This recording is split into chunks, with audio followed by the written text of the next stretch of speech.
Fala galera, tá no ar mais um programa do Reinvent Business. Você já me conhece e eu já te conheço.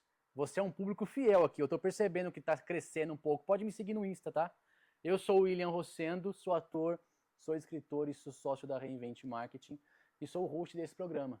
Esse programa que traz muita informação e pessoas assim de diversos nichos possíveis, falando de negócio, falando de vida pessoal e como que elas chegaram a empreender ou criar grandes negócios ou grandes culturas.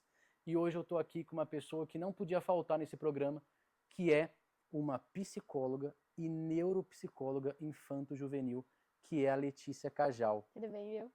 Lê, seja muito bem-vinda. Obrigada. É um prazer muito grande ter você aqui no Reinvent Business. Estou muito feliz de Esse estar aqui. espaço aqui é seu, tá? Combinado. Eu quero que você se sinta totalmente à vontade para a gente poder conversar um pouco sobre o seu universo, porque ele é muito interessante.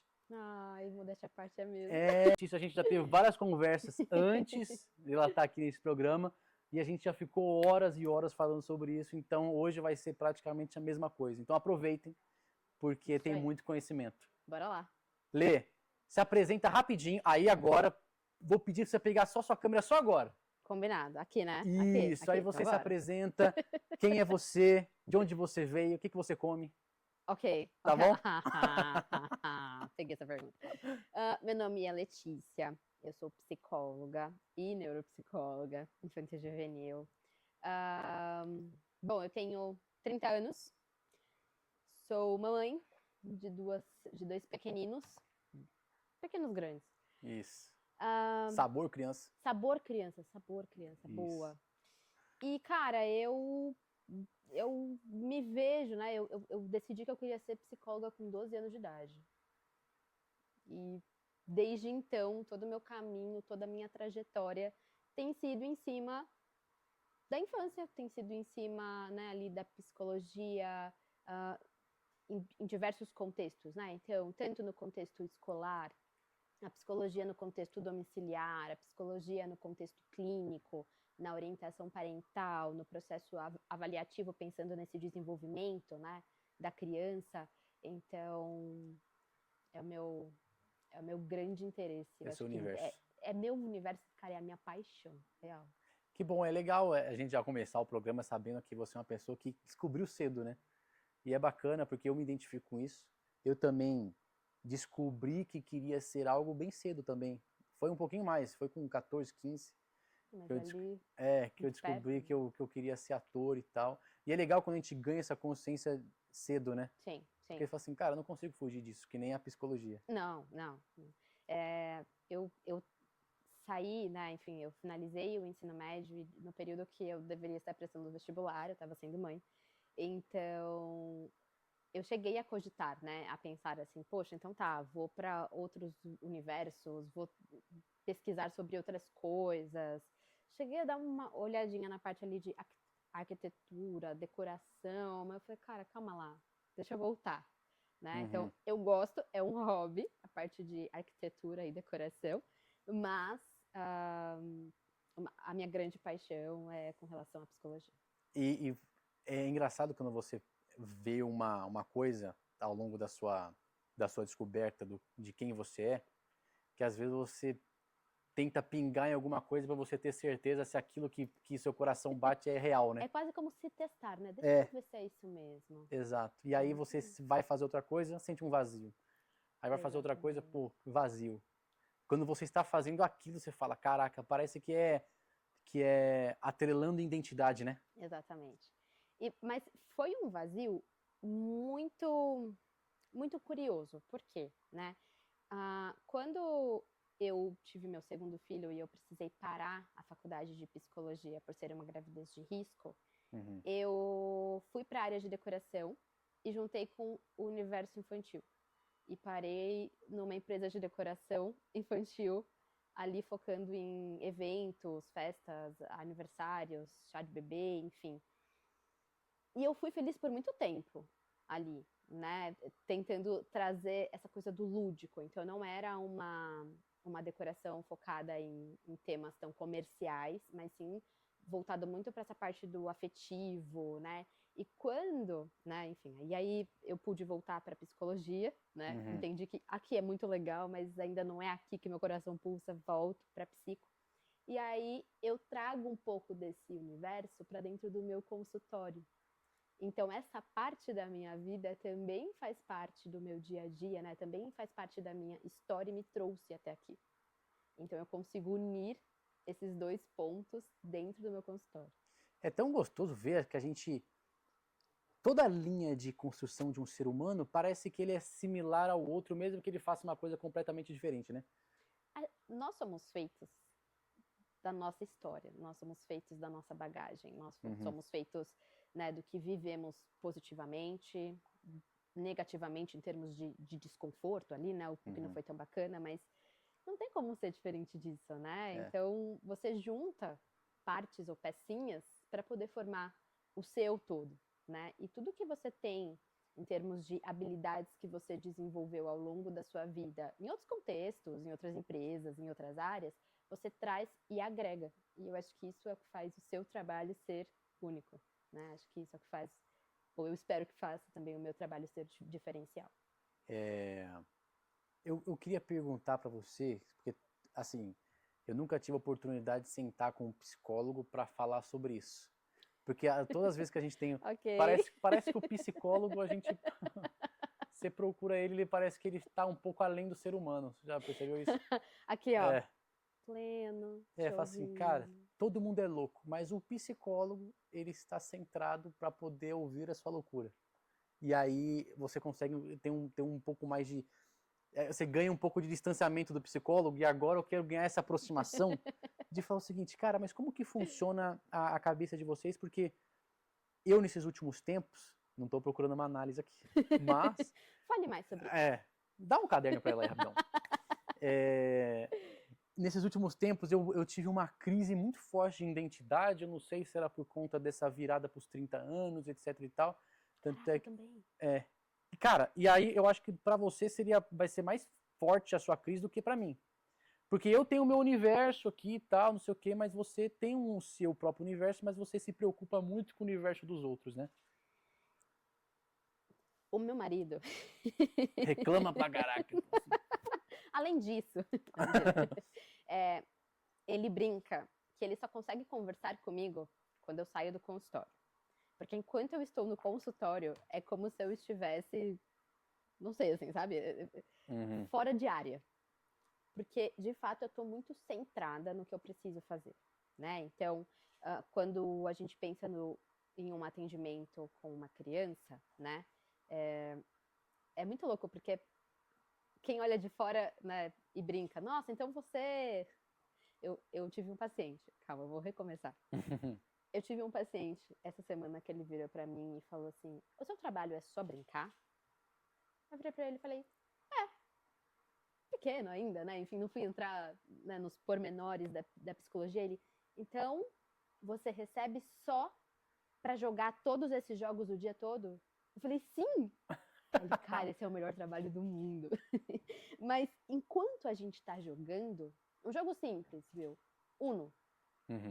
Uno. Eu estou avaliando diversas habilidades da criança e ajudando ela nesse processo de desenvolvimento. Então, eu preciso monitorar a minha vez, monitorar o meu parceiro, né, com quem eu tô jogando. Se a pessoa que eu tô jogando, Uno, pega uma carta e faz uma cara assim, né, você sabe que lá vem bomba, lá vem um +4, né, pra cima de você. Então, você precisa pensar em como que você vai, ou retribuir, ou se esquivar, enfim. Então, você tem a leitura do rosto do outro, da intenção do outro.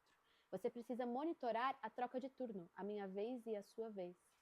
Você precisa pensar em resolução de problema. Então, se eu estou vendo você com só 2 cartas, qual é a melhor carta para eu escolher dentre as 4 ou 5 que eu tenho, que vai fazer com que você compre mais cartas? Ou que volte para mim, ou que te bloqueie.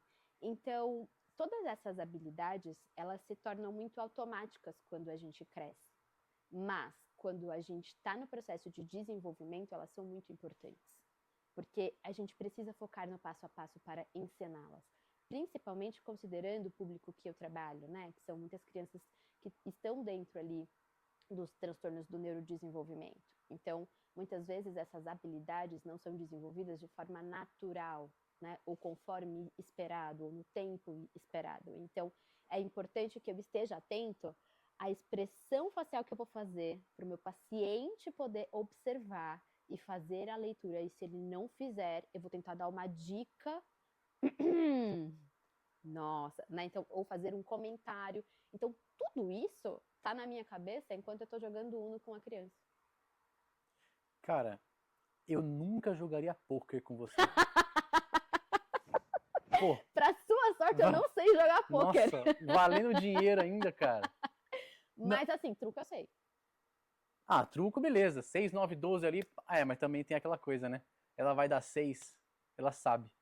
É isso. Cara, mas assim, uma coisa que eu faria super com você, porque você estava falando, parece que você estava falando da minha área de atuação. Sério?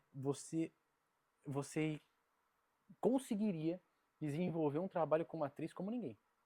Porque você tem um princípio que os atores eles perdem.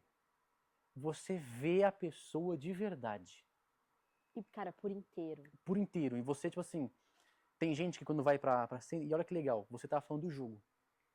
E eu trago a cena pra vida. A vida é a cena e a arte só imita aquilo ali. Só que Sim. quando o ator ele entra na cena, parece que ele tá fazendo uma coisa que ele não tá mais vivendo. E aí você coloca o jogo como um mero pretexto para você conseguir aquilo que você realmente quer. Sim, sim. Porque a criança não vai sentar na minha frente como você está e conversar sobre, né, enfim, pensar sobre o que é desafiador para ela, quais são os objetivos dela naquele espaço. Eu consigo acessar tudo isso brincando. Então, enquanto eu brinco, eu tento criar oportunidades para abordar um tema. Então, se vamos brincar de escola e eu sei que existe uma demanda escolar com aquela criança ou uma situação específica, eu vou tentar trazer isso para a brincadeira e ver como que ele responde. Aí a gente pausa.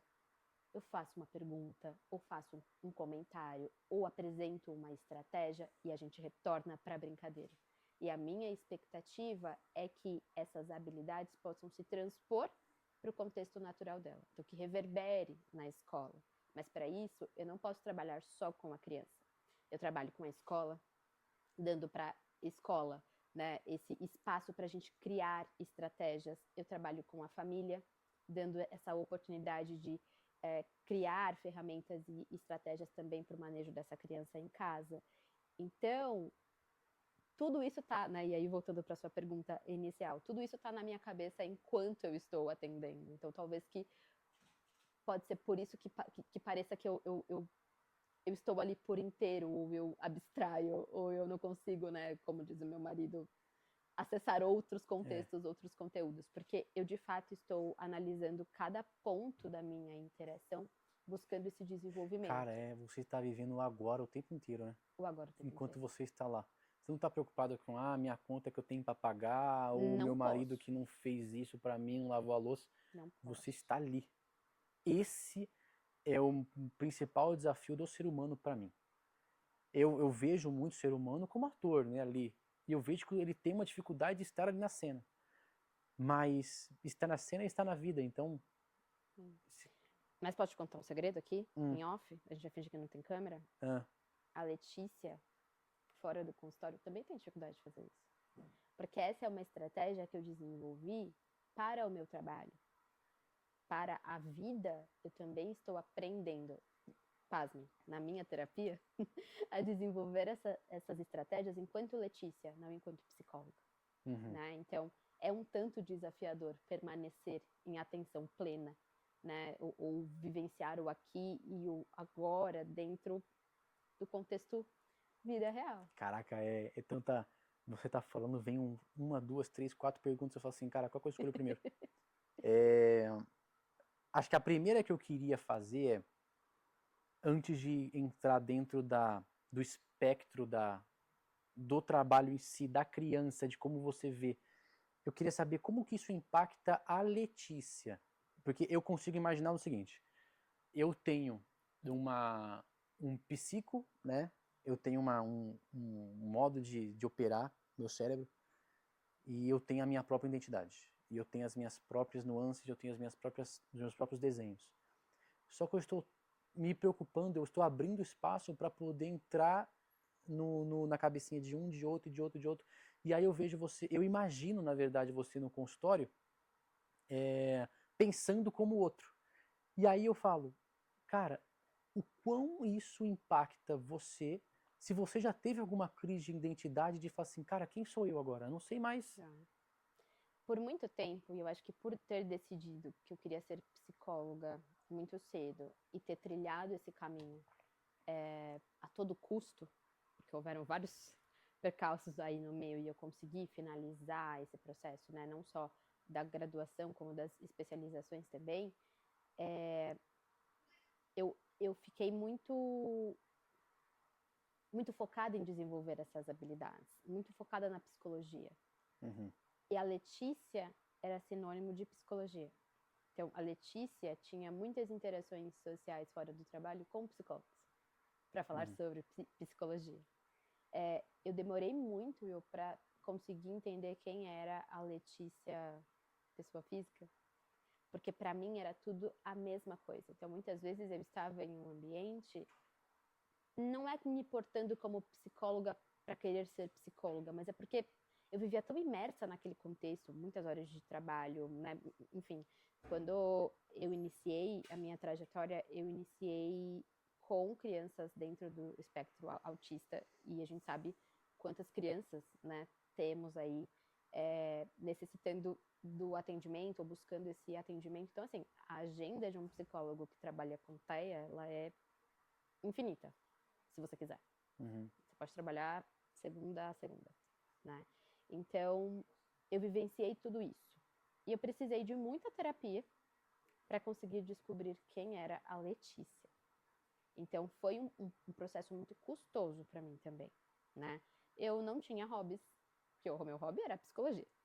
Uhum. Eu não tinha um contexto social para além da família e a psicologia, porque era o universo que eu experienciava.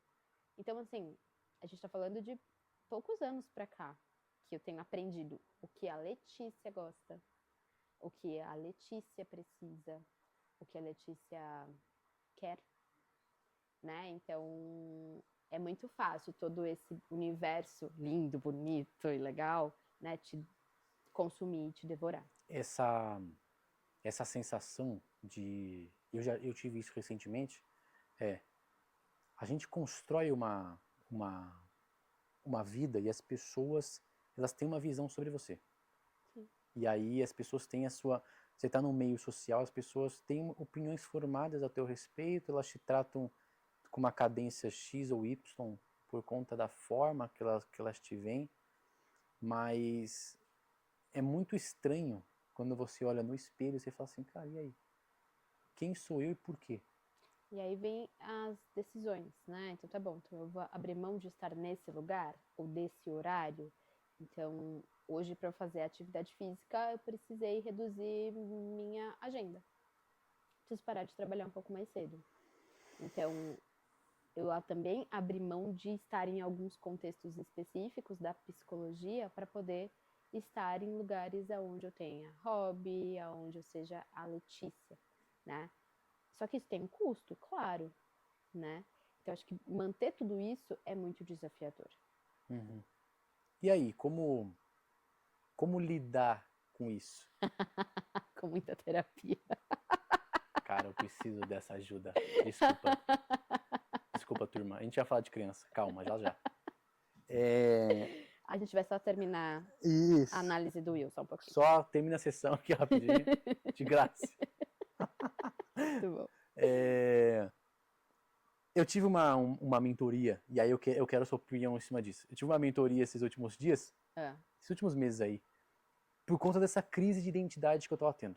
Por quê? Eu não sei se tá atrelado a tantos personagens que eu vivi na vida, e eu vivi com tanta intensidade, a gente tem é muito perigoso isso. A gente tem um modelo de transição quando a gente vai fazer um personagem, a gente faz uma imersão, então a gente é um processo que a gente deixa a nossa consciência como observador. e a gente toma todas as características daquele personagem, a gente transita como ele, anda como ele, fala, então a gente se torna. Depois a gente faz um processo de desimersão. Só que nessa, as pessoas começam a... Eu tive um baque muito grande quando eu fiz uma peça que era um cara muito violento, era um cara que era abusador, etc e tal, e quando eu terminei o espetáculo, eu fui lá agradecer com o público, algumas meninas começaram a se aproximar por conta daquele personagem que elas tinham visto lá dentro, que de alguma forma acharam interessante. E aí eu fiquei tão chocado com aquilo que eu falei, meu Deus, mas eu não sou isso daí. Aí começou um pouco de uma quebra de identidade, que eu falei assim, cara, e aí, o que é o William? O que move o William? E nessa mentoria ele falou assim, o mentor falou, cara, o que move são todas as opiniões sobre o mundo, tudo aquilo que te indigna e tudo aquilo que te tira um sorriso são parte da sua personalidade. Qual é a sua opinião sobre isso? Como resgatar a personalidade do ser humano? Isso Olha. é pra vocês, tá? Não é uma pergunta pra mim. Para de ser egoísta, tá? Todo mundo precisa disso aqui. Não é, né, própria, a gente tem uma área, um espaço da psicologia que a gente vai estudar ali a parte de personalidades de forma mais aprofundada. Não é a minha área e a minha expertise. Mas o que eu entendo do que você está me trazendo? Que existem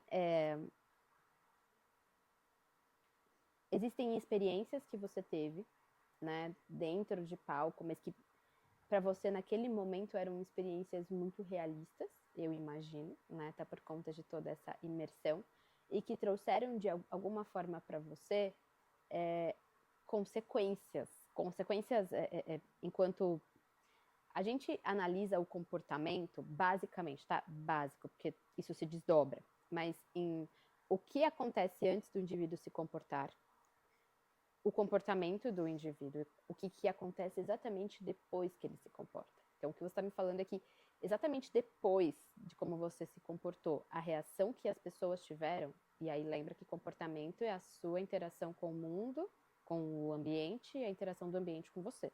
Né? Então, que isso te chocou. Porque isso provavelmente pode ter esbarrado em uma opinião, em um valor, em algo que era importante e relevante para você. E você se viu em um contexto muito vívido, muito real ali. Então faz todo sentido se isso esbarra em quem você é e nos valores que você tem, aquilo ter te impactado, né? Acho que de alguma forma, né, com palavras diferentes, talvez conceitos diferentes, eu entendo que a mentoria trouxe para você assim, então tá, para além de todos os personagens que você já experienciou, já vivenciou, já deu vida, o que é importante e valoroso para você, enquanto ser humano?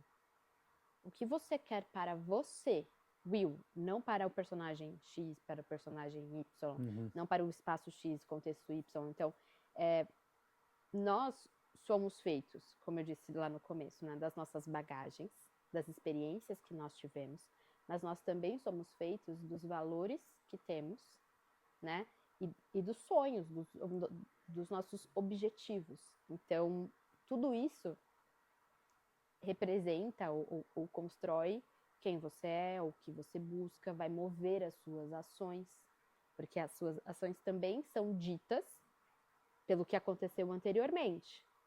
Pensa comigo. Se você comprou um refrigerante ruim para provar, qual é a probabilidade de você ir lá e comprar ele de novo? Nenhuma. Porque a sua experiência está baseada na consequência que teve para a sua ação de comprar um refrigerante novo. Tô sendo muito simplista aqui, ok? Analistas do comportamento, me perdoem. Mas acho que é basicamente para a gente conseguir entender que o que acontece depois também dita para onde nós vamos, o caminho, as escolhas, né? Caraca. Eu anotei isso aqui internamente porque fez todo sentido. Fez todo sentido. Maravilha. Vou te passar meu pix. Só 11:09. Prova assim, 11:09. Caraca, ia me quebrar pra caraca. Assim, caraca, eu tô sem celular, olha. Tá não, tá não. Tá vendo? Tô vendo sacolinha Para aqui. de me analisar, ok? Peraí. Mas assim, faz todo sentido, porque eu acho que você fala, pô, não é a minha área de atuação, mas eu acho que você... Claro, a criança ela não tem tanta bagagem, a criança está numa fase de florescer, né?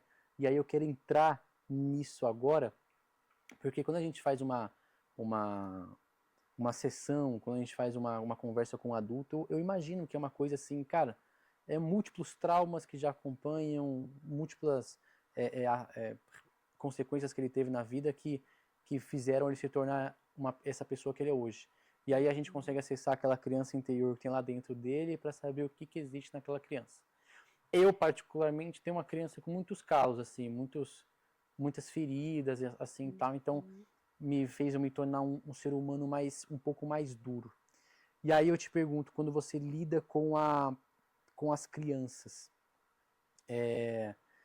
você tenta acessar um pouco aqueles lugares que talvez tenham trauma, que talvez tenham uma ferida?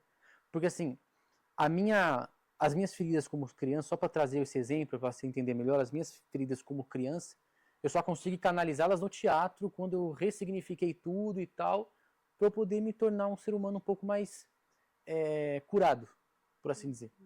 Mas qual que é a sua abordagem como neuropsicóloga infanto-juvenil?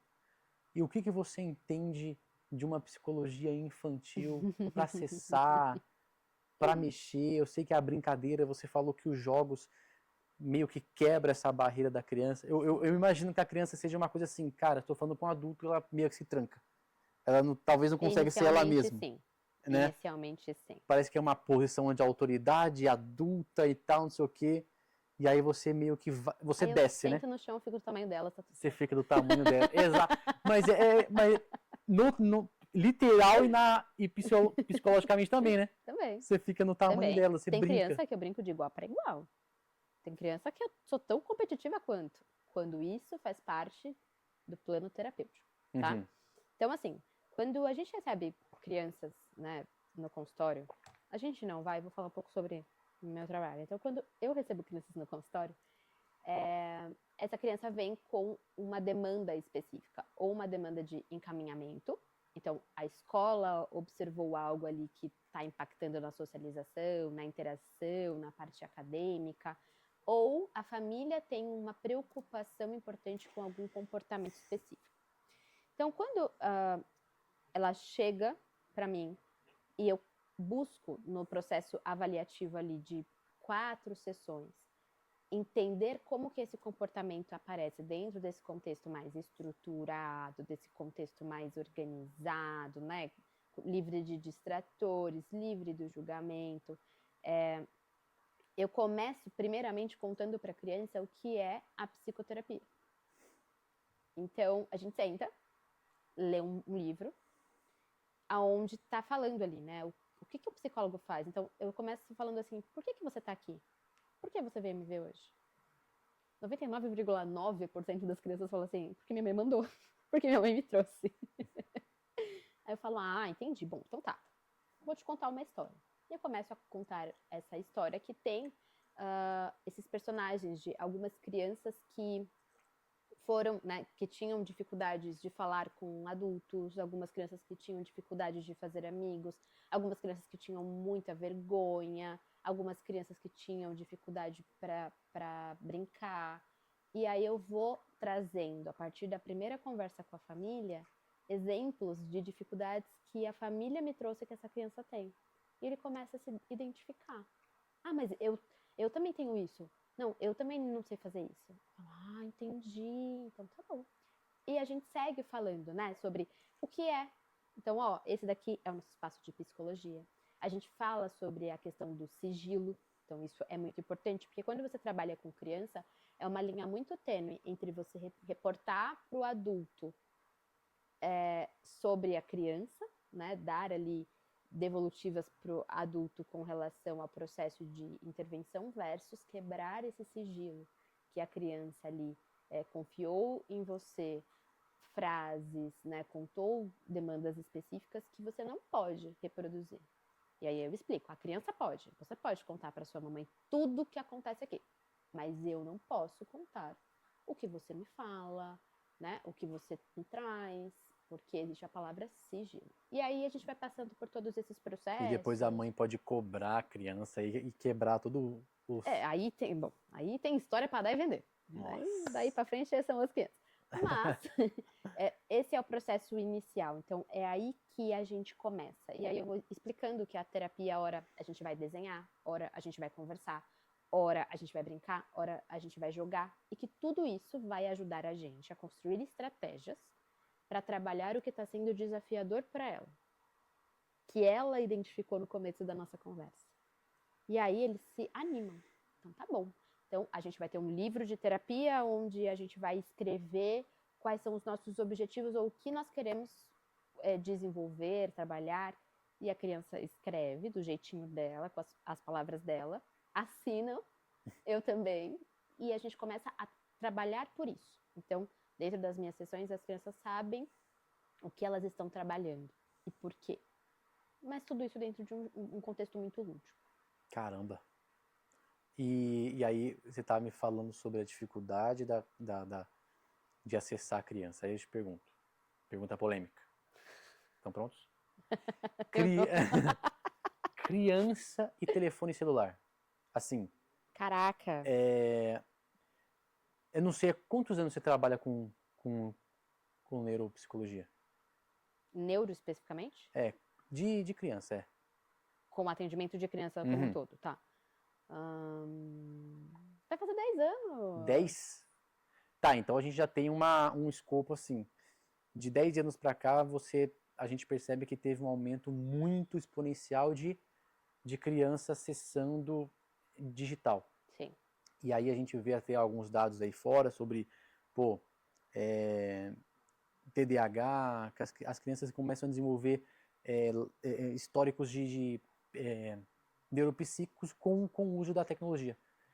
Quando chega essa criança para você que tem esse histórico, como que é o comportamento dela e como lidar com essa quebra? Porque eu imagino que é uma coisa muito dura. A criança começa a ver a vida de uma forma muito drástica, muito rápido, com a internet.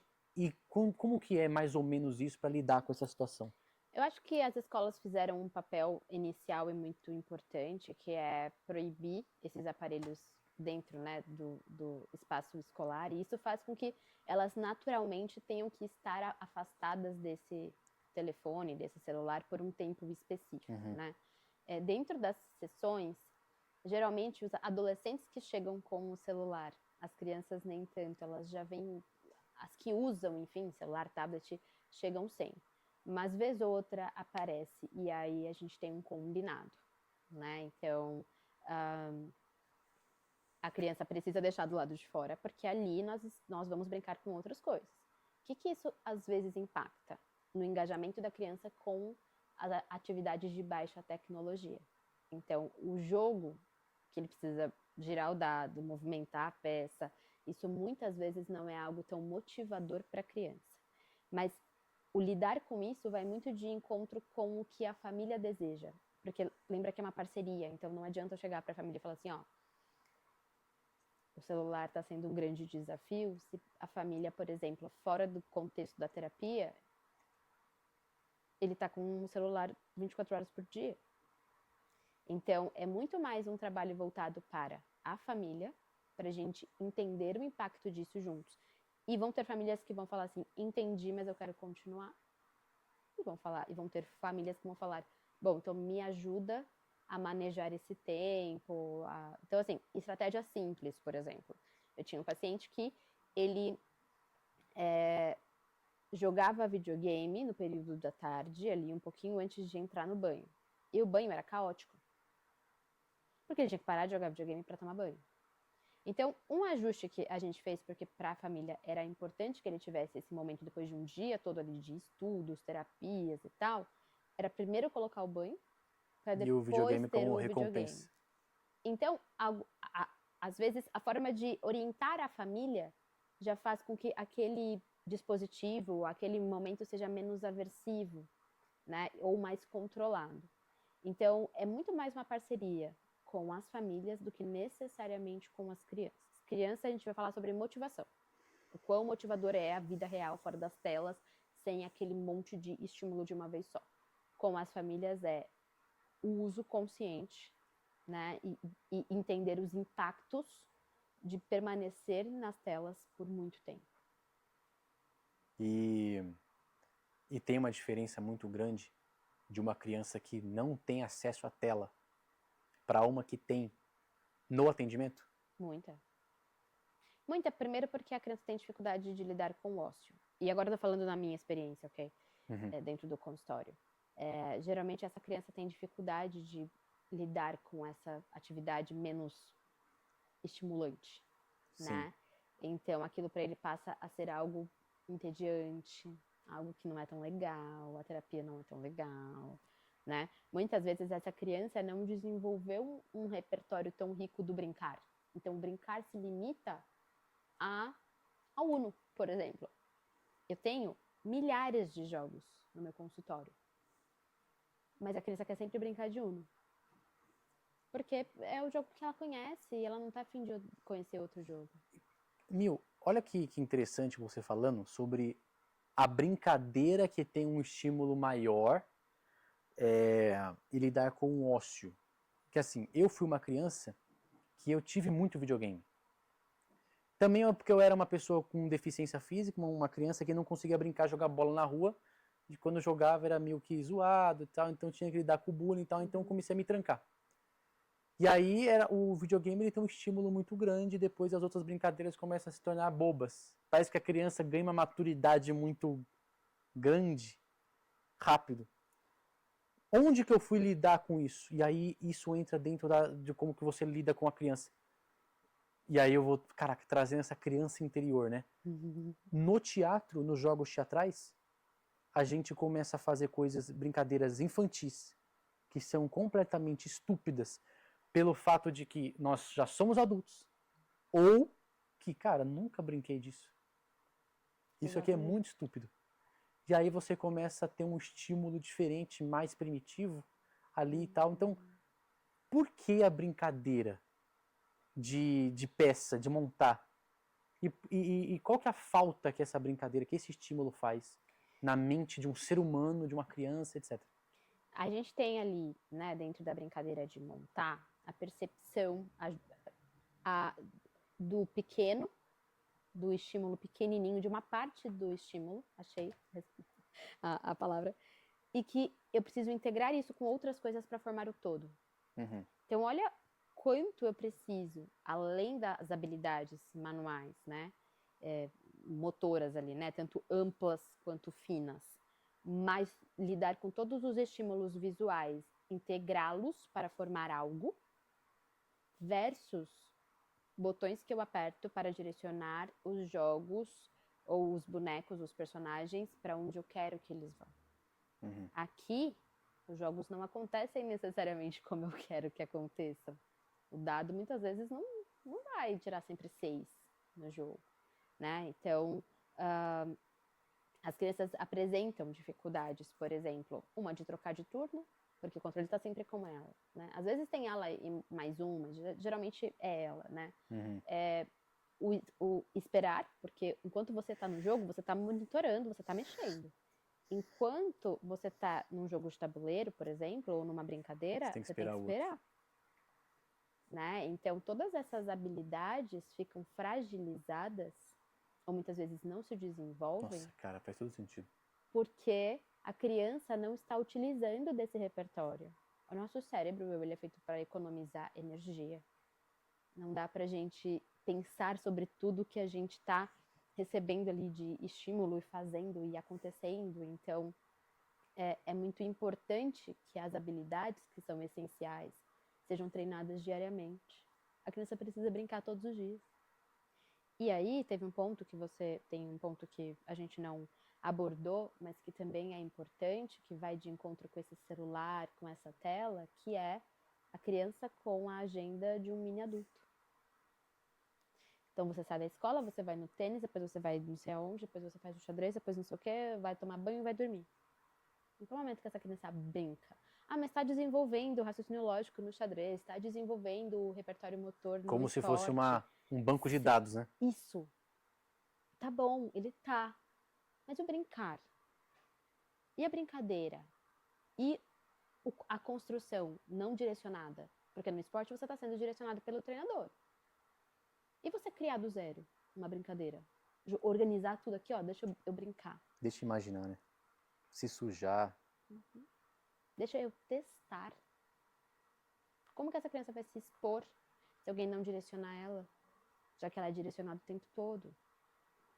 Como é que ela vai arriscar testar se ela não sabe qual vai ser o resultado? Cara, é interessante você ver. Olha que paralelo legal, né? Se você pega uma criança que cresce no campo e uma criança que tem uma vida mais elitizada, com toda essa agenda e tênis, não sei o que, coisa e tal, você vê que são seres humanos iguais, mas um tem umas habilidades de se comunicar e de lidar com o espaço muito melhor do que essa pessoa técnica, essa criança técnica. Que vai ter as suas habilidades específicas desenvolvidas, mas que daí entra o ponto a gente vive numa sociedade, não é? Uhum. Existem habilidades que precisam ser desenvolvidas no contexto social. Você tem as regras da sua casa, viu? Eu tenho as regras da minha casa. Na minha casa ninguém entra de sapato. Na minha casa, meus filhos têm um horário específico para dormir. Na minha casa não pode TV, de segunda a sexta. Mas na sua casa pode ser totalmente diferente. E a gente vai ter que aprender a lidar com o universo do outro. E entender que na rua tem regra, teoricamente, né? Então eu não posso chegar aqui, passar por todo mundo que tá ali atrás, né, que tá aqui nos bastidores e não dar bom dia para ninguém. A gente não tem um combinado social que quando a gente chega, a gente dá bom dia? Então, como é que eu vou... como é que essa criança vai interagir, vai integrar uma sociedade se ela não desenvolver as habilidades que são necessárias para conviver socialmente? Posso fazer uma pergunta polêmica? Talvez. Talvez. Você acha que o combinado social, que é essa regra de quando eu tô na rua eu não falo alto, eu não tenho um comportamento disruptivo, eu dou bom dia dentro do elevador, você acha que isso é mais uma amarra para o ser humano? Ou isso é necessário para ele se dominar? Porque se não tivesse isso, ele seria completamente primitivo. A gente tem, né, ali dentro dos estudos analíticos comportamentais, os agentes controladores. Então, por exemplo, ele que pediu a polêmica, tá? A gente tem sei lá, a polícia, como a pessoa que comanda ali, né, a parte de segurança, que você não pode infringir uma lei, você não pode encostar no corpo do outro sem o consentimento e tal. A gente tem a igreja, que também tem os seus tópicos, né, os seus combinados sociais que são importantes, e tudo isso mediante ou guiado, né? Então a polícia vai agir guiada pelas leis, a religião vai agir guiado pelas doutrinas, né? Pelos estudos e enfim. E a gente tem as regras meio que de convivência básica, assim, do tipo, cara, a gente não pode ser pelado na rua. Entendeu? Então eu acho que existe essa pequena diferença entre as habilidades sociais, pensando nas interações, e os combinados sociais dentro de cada uma das bolhas, por assim dizer. Então, dentro da bolha da igreja, aquelas pessoas compactuam que não podem usar calça, né? Então, as pessoas que fazem parte daquela bolha não usam. Mas veja, isso não fere quem está na rua vivenciando a sociedade, certo? Quem está aqui e não usa calça, tá tudo bem, mas aí entra, acho que a parte do respeito, da tolerância. Eu preciso respeitar quem não acredita ou quem não segue as mesmas doutrinas que eu. Agora, imagina tudo isso dentro de uma cabeça de uma criança por exemplo, dentro do TEA, que tem um contexto mais rígido, mais inflexível, que precisa se basear na regra para compreender socialmente o que é esperado dele. Cara, são muitas nuances. Só abrindo um parênteses para o público entender o que é o TEA. O TEA é o transtorno do espectro autista. Tá, Desculpa, são boa. as siglas. É que eu não sabia, eu só meti essa aqui pra assim, só pro público Você só saber. meteu essa do público, só. Qual que é a diferença de uma criança que não tem o transtorno do espectro autista para uma que tem? E aí já engata na segunda pergunta. Qual que foi a sua linha de pesquisa para você poder entender qual que é a nuance de uma para outra e como lidar com isso? Quando a gente vai falar de desenvolvimento infantil, claro que as crianças, de uma forma geral, elas têm características diferentes e habilidades diferentes, né? Então vai ter a criança que vai ser um pouco mais tímida, vai ter a criança que vai ter, né, um pouco mais de dificuldade ali, né, no dividir o brinquedo, mas que dentro de um contexto geral não apresenta prejuízos na interação e na socialização, tá? Então isso é o que a gente vai chamar de desenvolvimento típico, ok? O desenvolvimento atípico fala sobre prejuízos, não só na interação social, mas também na parte da comunicação, que impactam a forma como essa criança interage no ambiente, trazendo prejuízos para ela na interação, na comunicação, na socialização. E é isso. Hoje eu complexificar mais. Senão ela vai falar de um paciente específico e não pode. Não. Sigilo. Não, mas ficou claro? Ficou, Tá. ficou. E como que foi essa linha de pesquisa para você poder chegar? E aí eu vou entrar nesse outro tópico de a Letícia ela vai entrar num lugar agora onde ela pode trazer conhecimento para outros profissionais da área, né? Okay. Eu quero muito falar disso e aí eu quero primeiro entender qual foi a linha de pesquisa, quanto tempo você levou nessa linha de pesquisa, os desafios para você poder entender, onde que você empacou e falar, meu Deus, não entendo isso, cara. E como que você contornou, como que você entendeu? Explica pra gente, porque quem vai ouvir você falar a partir de agora vai querer saber. Combinado. Na verdade, eu não cheguei nesse tema por meio de uma linha de pesquisa. Eu cheguei nesse tema por meio da minha vivência como criança e adolescente, convivendo com uma criança ali na escola que tinha dificuldade na interação, na socialização, era uma criança mais pueril, né? Então era muitas vezes ali feito de bobo, e aquilo me trazia muito desconforto. Mas eu também não sabia, eu não sei até hoje o que essa, né, o que essa pessoa tem, mas na época eu não sabia também.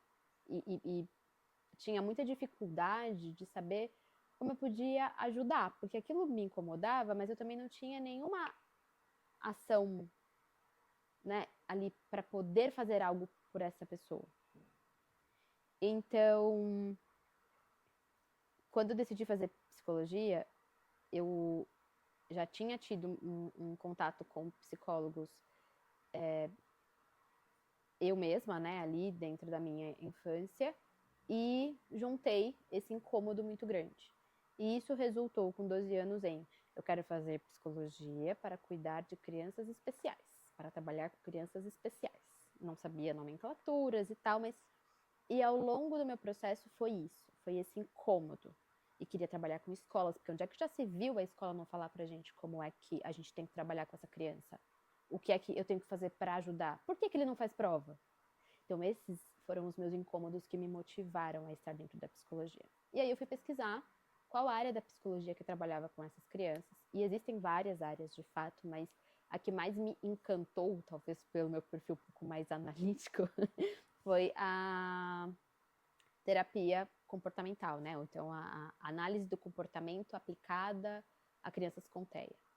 E aí eu entrei na psicologia porque eu queria estudar a análise do comportamento. Então, me perdoem, eu não sei falar sobre psicanálise. Eu fazia assim nas aulas, porque eu só queria saber da comportamental. Fiz assim no organizacional, porque eu só queria saber da comportamental. E aí, no terceiro semestre, já era liberado o estágio. Eu falei, cara, onde é que eu posso estagiar dentro dessa área? E aí existe, né, um espaço aqui em São Paulo, que na época era meio que por onde os terapeutas começavam. Então, eu fiz um teste e entrei como terapeuta para trabalhar com crianças autistas em uma escola. E foi ali que eu comecei a aprender sobre tudo o que eu conheço hoje. Então, eu entrei como acompanhante terapêutica escolar. Depois eu fui para outra escola, fui para a clínica, mas também trabalhando com terapeuta. E a minha história foi se estruturando sempre com o público com TEA. Alguns com comorbidades, deficiência intelectual, TDAH e outras, né, outros transtornos ou síndromes. Mas o ponto é que eu fui sempre focando nesse mesmo público. Então, eu saí da faculdade já fazendo a especialização, né, dentro de um lugar que eu procurei, né, aqui em São Paulo, que pudesse me dar, de fato, ferramentas para aquilo. E aí fui estudar isso. E aí eu aprendi o processo de intervenção. Mas eu não aprendi como é que esse cérebro funcionava. Falei, cara, então não é o suficiente. Vou para a parte de neuro. Quero entender como é que todas essas habilidades e fragilidades acontecem dentro da cabeça do meu paciente. Porque eu preciso sair desse raso, dessa superfície. Então, toda a minha trajetória foi sendo construída por meio dessa experiência pessoal. Hoje eu atendo outras crianças com demandas que não dentro do TEA, até porque eu saí um pouco desse universo clínico do atendimento ou da supervisão de crianças autistas. Eu tenho alguns pacientes, mas hoje são poucos, até por conta de toda a polêmica, né, que a gente tem aí dos planos de saúde. Acho que isso é um ponto à parte, mas a gente vê muitas famílias com dificuldade, né, em conseguir esse atendimento por meio dos convênios ou fora deles, e abrir um espaço para outras demandas, né? Então, crianças talvez que não tenham TEA, mas têm dificuldade no repertório social. Então, hoje eu adoro atender crianças em grupo. Então, eu junto 4 crianças na minha sala. Nossa. Quebra tudo, cara. Quebra tudo, mas tá tudo bem, tá tudo bem. E trabalho muito, muito, muito, que agora tem sido meu hiperfoco de estudo, a minha linha de estudo, o repertório social, que era um pouco do que a gente estava conversando. Como ensinar ou como ajudar crianças que têm dificuldade na interação social a aprenderem esse automonitoramento das emoções, o autogerenciamento desse corpo e do espaço pessoal, o brincar, o interagir, a tomada de perspectiva. Então, como é que eu penso sobre o que você está pensando sobre o que está acontecendo aqui? Quais são os sinais que você vai me dar para me dizer se você está gostando da conversa ou não está, se está interessante ou não está? E resolução de problemas. Meu, eu vou até te indicar um estudioso que ele é da área do comportamento, mas mais focado para atuação, etc e tal, mas que ele tem uma abordagem do comportamento humano que é muito interessante como ele faz análise. Não sei se você já ouviu falar em algum momento do Sanford Meisner. Não. Depois eu vou passar o nome certinho para você. Tá bom. Dá uma lida sobre ele, ver como que você consegue fazer um paralelo com a psicologia, porque a linha de estudo dele é muito da psicologia e do comportamento humano. Com certeza. Dica anotada. Nossa, cara, acho que você vai dar uma pirada, porque eu piro demais toda vez que eu leio. Não lendo como ator. Se você fala assim, cara, eu não preciso ser ator para ler. Você sente e você fala assim, cara, isso aqui é ouro, porque ele consegue entender nuances do ser humano que despertam coisas assim vivas o tempo inteiro. Olha que legal. E aí, eu quero entrar agora nessa questão de Letícia, que agora vai começar a apoiar alguns outros profissionais da área a lidar com crianças especiais. E agora, quando você falou, me pega num negocinho aqui bem emocional, porque eu também gosto e é um dos meus propósitos de vida. Já já vou te perguntar qual que é o seu. Okay. Mas o propósito de vida é lidar com pessoas com deficiência. No meu caso é física, porque eu lidei a infância inteira com isso. Quando eu fui para atleta, eu lidei com crianças e com jovens assim. E é interessante que, pensando psicologicamente, parece que uma criança com deficiência tem mais vontade de viver do que uma que não tem, né?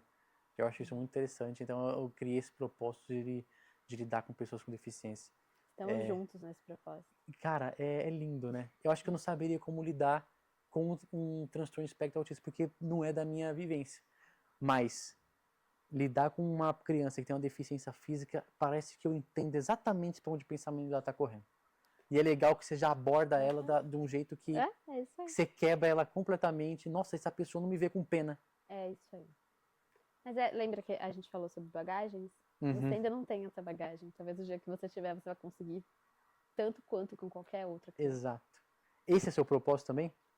Também. E por isso que para mim faz muito sentido compartilhar, né? Então, quando eu comecei como terapeuta nessas escolas e nesses espaços, principalmente por não ser formada, não ter todas as formações ali, né? Eu não conseguia ser a psicóloga responsável pelo caso e estruturar todo o objetivo, o plano terapêutico dessa criança. Então, eu fui estudando para isso e me tornei supervisora, né? Dentro da análise do comportamento, a gente tem algumas áreas de atuação e a supervisão fala sobre trazer os estagiários, né, ou muitas vezes os profissionais recém-formados para atuar com essa criança na escola, em casa, e a gente passa a dar supervisão. E, cara, eu descobri uma paixão gigante por falar sobre o que eu gosto. Tá vendo que não consigo nem parar pra tomar água. Mas... Daqui a pouco começa a tossir. Mas o quanto que eu me apaixonei por supervisionar, por tirar a dúvida, por conseguir trazer ferramenta, estratégia, por ver um profissional chegando na supervisão, tipo, desesperado, e quando ele sai e eu pergunto assim, como você está se sentindo? Quando finaliza, ele fala assim, cara, agora eu consigo. Eu falo, meu, então vai, você consegue sim, sabe?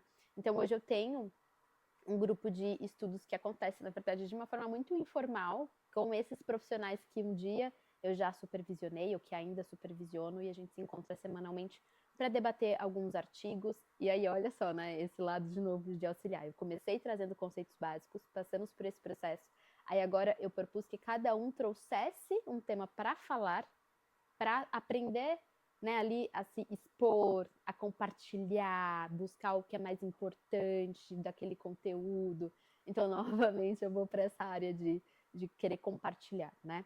E só que dentro do contexto de agenda limitada, dentro do contexto de também abrir espaço para me cuidar, né? Abrir espaço para mim, para minha família e para além da psicologia, eu optei por trazer, né, e começar esse projeto de infoprodutos para que eu consiga acessar outros profissionais também, que não conseguem estar comigo todas as segundas-feiras, 7 da noite, mas que gostariam de ter ferramentas e habilidades. E o meu grande diferencial, acho que nesse processo, eu fui pensando em todas as dores que eu senti quando eu era terapeuta. E eu compartilho isso a todo momento, né, com os profissionais.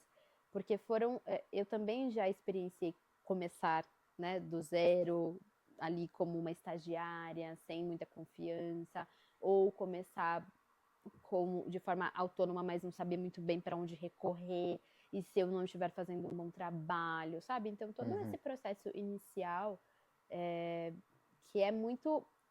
A psicologia, ela é muito solitária, né? Porque estou eu e o paciente dentro da sala. Nossa, é. Então, tem também esse processo da gente poder ter supervisão, que é onde, dentro de um lugar sigiloso, a gente vai tirar nossas dúvidas, falar sobre como a gente está se sentindo. Então, tudo isso é muito mágico para mim. Eu acho que a gente consegue ter mais ferramentas e mecanismos para dar conta de mais crianças se a gente tem profissionais com acesso à informação que possa realmente capacitá-los. E aí, entrando nesse ponto, falando de negócio. Ok. De business. Reinvente business, aqui, ó. Ok. O que você imagina como negócio para sua carreira agora? Eu sei que agora você começou a investigar esse lugar de vou me tornar uma mentora realmente de de outros profissionais que estão entrando na mesma linha de pesquisa, na mesma linha de atendimento, e o que você espera dividir com eles, e como que você se imagina como uma autoempresária desse ramo de negócio? Essa pergunta também é ótima. Quanto você ganha? Brincadeira. Gente, Começou. para! Todo mundo quer saber. Deixa no comentário aí. Talvez ela responda. Faça um bolão. Quem aproximar, eu dou uma curtida. Caraca, que pergunta indiscreta. Eu amo esse negócio, cara. Bom, eu esqueci a pergunta. Cara, isso quebra qualquer um, é bom demais, cara. Façam isso um dia. O chefe de vocês, mesmo uma reunião. Eu acho que dentro da psicologia existe um tabu muito grande que você possa ganhar dinheiro cuidando de pessoas. Uhum. Porque você está falando de pessoas que chegam para você muitas vezes fragilizadas, muitas vezes com muitas angústias, medos, dores, né? E uma bagagem também muito, muito, muito desafiadora. Então é quase como se fosse um pecado falarmos sobre ganhar dinheiro e ser psicólogo, porque daí parece que você está o quê? Abusando da dor do outro. Isso parece que com qualquer profissão isso tem esse negócio. Entendeu? Então, quando você fala de cuidado, né, da área da saúde, exceto alguns profissionais, alguns têm a licença poética, outros nem tanto. Mas ok. Então, eu sempre me sinto muito desconfortável e algo que eu tenho trabalhado também, né, de pensar em Letícia profissional, é isso, sabe, business.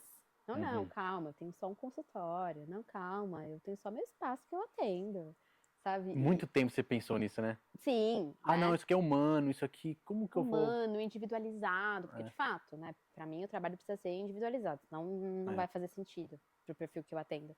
Mas como, né, monetizar isso de uma forma não injusta, mas de uma forma em que eu possa ganhar dinheiro. Afinal de contas, não pagamos boleto com sorriso.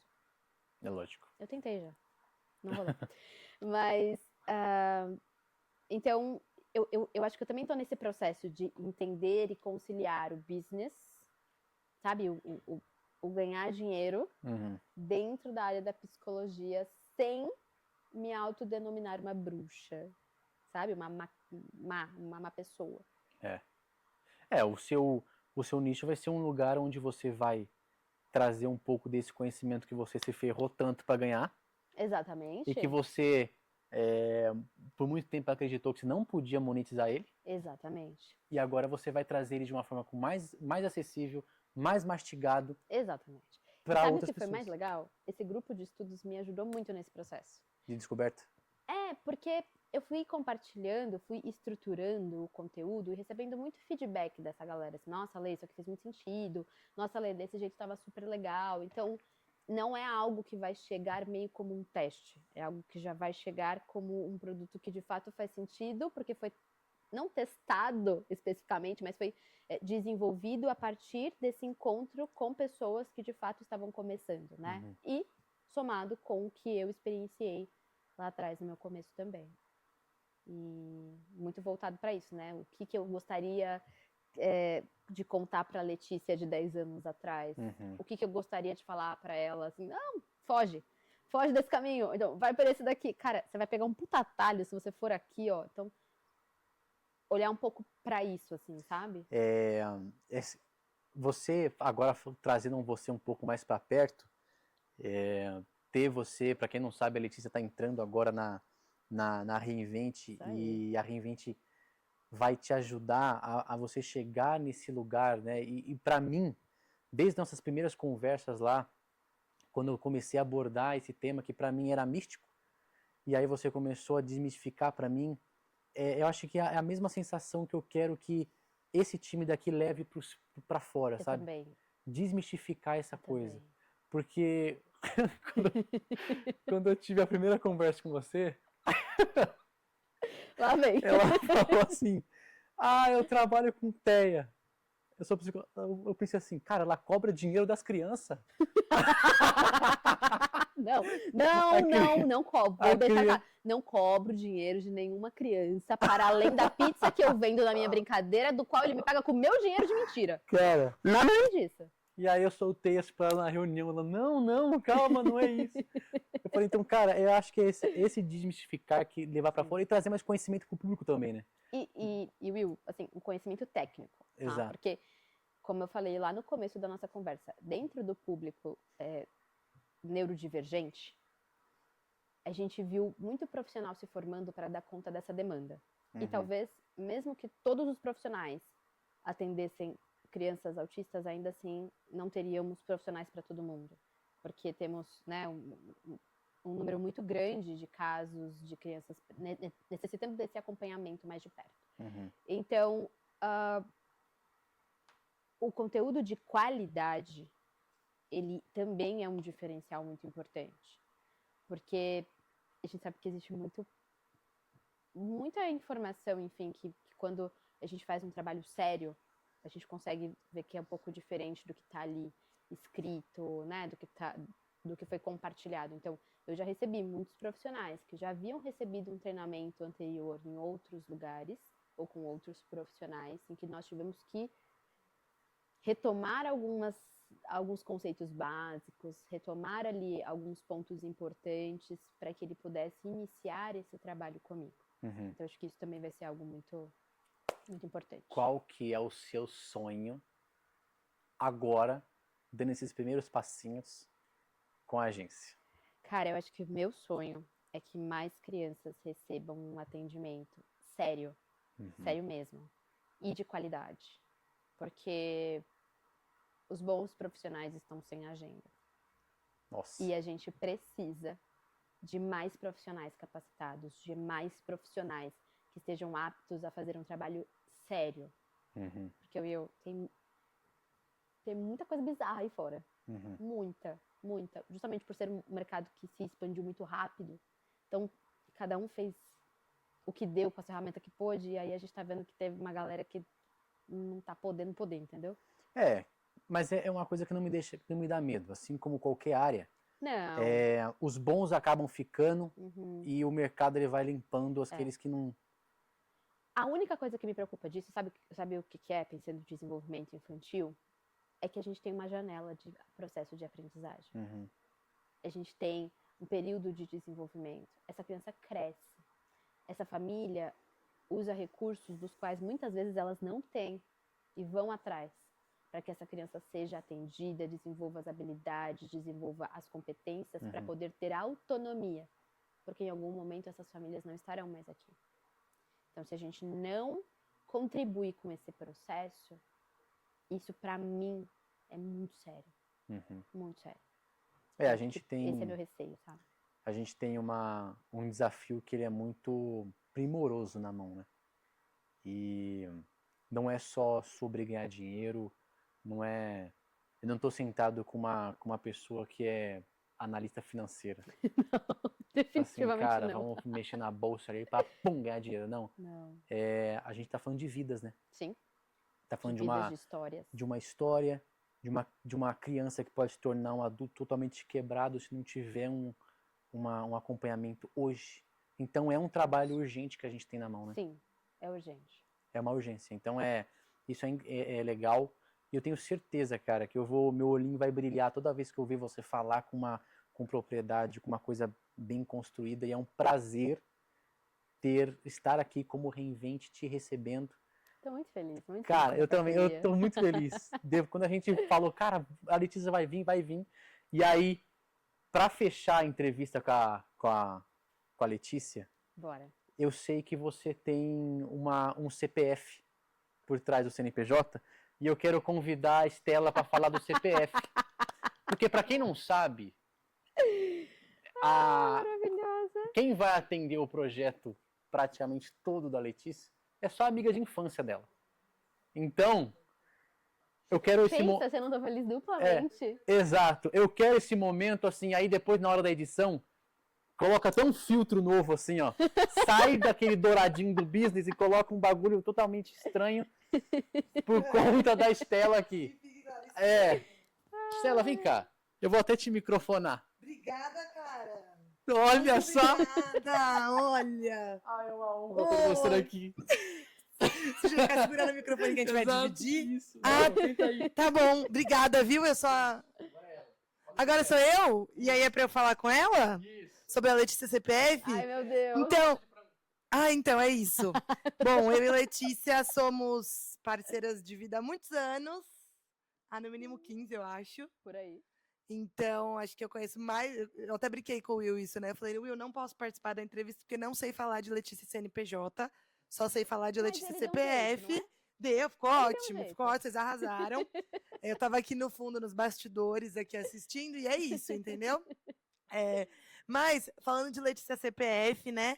A gente vai atender a Letícia CNPJ aqui, mas eu acho que essas duas Letícias se encontram aí ao longo da vida, e é muito interessante que quem está assistindo a gente conheça não só a Letícia profissional, mas que também conheça a Letícia pessoa. É claro que a gente mantém aqui uma cara de pessoa, né? Com certeza. De pessoa séria, Uhum. né? Tem até um negócio aqui para colocar no ombro, uma coisa chique. Mas, Lê, se você tivesse que se definir, assim, eu acho que eu tenho muitas definições, eu já falei pro Will várias coisas diferentes da Letícia, mas se você tivesse que definir a Letícia enquanto pessoa, o que você Caraca. diria? Ai, eu adoro deixar psicólogo sem saber o que Não responder, sei muito bom. responder. Vocês não me prepararam para essa pergunta. Desculpa. Cara, eu acho que eu sou uma pessoa. Importante. Já começou bem. Uma Importante. pessoa importante. Não, mas eu acho que eu sou uma pessoa que por muito tempo teve muito receio de ser. Porque é isso, eu vou rir, eu dou risada, né? Então, assim, eu tô com uma pessoa, eu tô com ela, e toda essa... Isso é muito difícil. Mas eu acho que é ser essa intensidade na alegria, sabe? É o experienciar de forma completa a emoção que eu estou sentindo naquele momento. Então, se é pra gente dar risada, a gente vai dar risada. Se é pra ser um negócio engraçado, a gente vai ser engraçado. Quando é pra ser um negócio caótico e estressante, vai ser estressante. A gente tem umas histórias assim também. Mas, principalmente, tipo, quando é pra ser um negócio... É isso, acho que eu sou por inteiro. Eu sou por inteiro. E é legal, assim, né? Se vocês tivessem a oportunidade de ter conhecido a Letícia com 15, 16 anos, vocês teriam enxergado essa trajetória, assim, da autoaceitação, sabe? De quem eu sou, Cara, real. pra esse entendimento mesmo, de que tá tudo bem ser a Letícia que eu quero ser. E aí eu acho, ai, gente, vou me emocionar, que tentei ser ridícula. tantas coisas, né, Mas eu acho que é amiga? isso, acho que eu te vi vivendo muitas Letícias e principalmente isso, se aceitando, tipo, ai, olha, na época do vestibular, tava sendo mãe e tá tudo bem, faz parte da minha história, mas isso não virou não foi só isso que virou a sua história, sabe? A história da Letícia vem com, eu quero ser uma profissional muito boa no que eu faço e eu vou ser. Ainda que as pessoas digam, cara, depois que você é mãe, não dá pra fazer nada. E assim, é isso. Eu me vejo nesse lugar do. E cá estamos. E cá amiga. estamos, entendeu? Somos Deu mães. certo, exato. Somos mães e conseguimos fazer Estamos coisas. trabalhando, exato. Eu acho que é muito legal isso, porque Sim. dentro do profissional que a gente escolhe enfim, para acolher os nossos filhos, para acolher da profissão que a gente entende ser também, é muito importante que a gente entenda a trajetória dessa pessoa. E eu acho que aí uma das coisas que eu venha pensando, né? Vou conversar com a Lê, vou fazer o onboarding dela na agência e tal. E acho que contar a sua história traz mais de quem você é. Porque muito se fala de que a mulher no mercado de trabalho não pode falar quem ela é e o que ela foi, porque ela tem que ser só uma mulher muito dura, que chega, né, de salto e businesswoman e fala grosso. E a gente tem muito disso, né? Eu dou risada muito alta, eu falo onde não era para falar. E aí, às vezes, eu fico me culpando, mas eu vejo isso muito em você também. Tipo, putz, não era pra falar, não era hora de fazer piada. Entendeu? Tipo, não era hora de rir, mas estamos rindo. E aí é isso. Ou se aceita, e aí é o melhor profissional dentro disso, ou vai viver se culpando. E aí, assim, última pergunta aqui, para não acabar com as 2 horas de Reinvent Business, é assim. Letícia, por que você está demorando 6 meses para fazer a minha nova lasanha de frango, Letícia? Vamos conversar aqui sobre isso. Gente, além de neuropsicóloga, Letícia faz uma lasanha de frango que vocês não sabem. Tem o banoffee também, que é uma coisa incrível, mas é que a lasanha de frango tem o meu respeito. Ela é famosa. E eu raramente gosto de coisas salgadas, né? Eu sou do doce, mas é que ela pega pesado. Então, assim, fica aqui a minha recriminação pública sobre a demora para Até aqui. uma pra nova, fazer uma petição. exatamente, sobre, né, a lasanha de frango. Então, sinto te dizer que você tem até o final do mês, porque meu aniversário está chegando, e se não, sabe, né, inferno astral, É fã ou é hater, Amara? é feiter, de acordo com meu marido, é feiter. Entendeu? Então é isso, eu queria deixar aí, sim, a minha admiração pública. Sabe que eu te amo, não vou me emocionar, estou aqui guardando toda a minha emoção, mas sabe que eu te amo, que eu te admiro. Eu Então vem. também. Mas só não cai, porque vai ser um pouco bonito. Deixa eu sentar mais pra cá, que vai ser um pouco bonito, né? A gente caindo. Mas queria. Meu Deus, não cabe. Pronto, coube, deu tudo certo. Mas queria fechar aqui deixando a minha admiração pública. Sabe que eu te amo, que eu te admiro muito. Eu também. E que vai ser uma caminhada legal, interessante juntas aqui de novo. Sobre um outro olhar agora, né? Sobre um olhar CNPJs. Pra Exato. contar pra vocês que a empresa que eu falei de festas foi com essa criatura aqui, ó. Foi A comigo! gente foi fazer festa junto. Exato, eu tava ali no cantinho e fiz Entendeu? assim, é isso. Então, eu estou muito feliz de trabalhar com você novamente em outra oportunidade outro- que a vida nos deu. Exato, em outro rolê, né? Agora né? em outra história. Mas que bom que estamos aqui. Pode finalizar do mundo seu junto, jeito? Talvez junto e aqui, apertadinho. quase no meu colo. Isso, vai. vamos finalizar de um jeito diferente.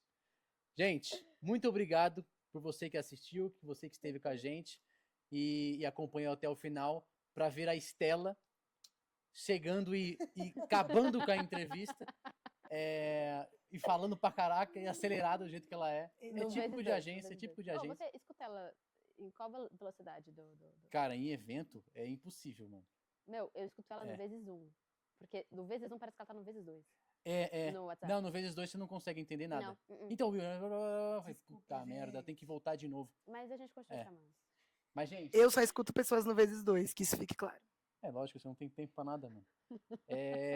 Galera, eu quero agradecer a Letícia por ter Eu que vindo agradeço. aqui com a gente no Reinvent Business. Não vai ser a única vez. Assim Vamos espero. ter várias outras oportunidades. E agora, eu quero te dar as boas-vindas como Reinvent. Espero que você tenha uma trajetória linda com a gente.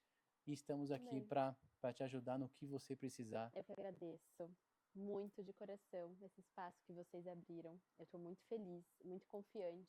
Não só, né, por todos os projetos que a gente tem sonhado aí nos bastidores e tem conversado, mas também por entender que é um propósito que está muito alinhado. Então, e com um cuidado especial, né, ali de alguém que sabe o quão desafiador foi, né, Uhum. essa trajetória para poder fazer tudo isso dar certo. Então, Isso. A muito partir de obrigada. agora você cobra a Estela. Vai De tudo, fechar. tá? Eu desligo meu telefone. Beijo! Valeu, galera! Tchau, tchau. Tchau, tchau.